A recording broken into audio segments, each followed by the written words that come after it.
Want to turn airplane mode on or off on your iPhone? In this video, I'll show you all the easy ways to control airplane mode, step by step. The fastest way to turn on airplane mode is using Control Center.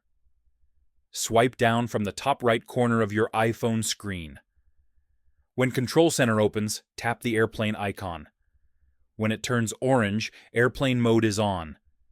Tap the airplane icon again to turn it off. If you don't see the airplane button, you can add it. Open Control Center and tap the plus icon in the top left. Tap Add a control. Scroll down or search for airplane mode.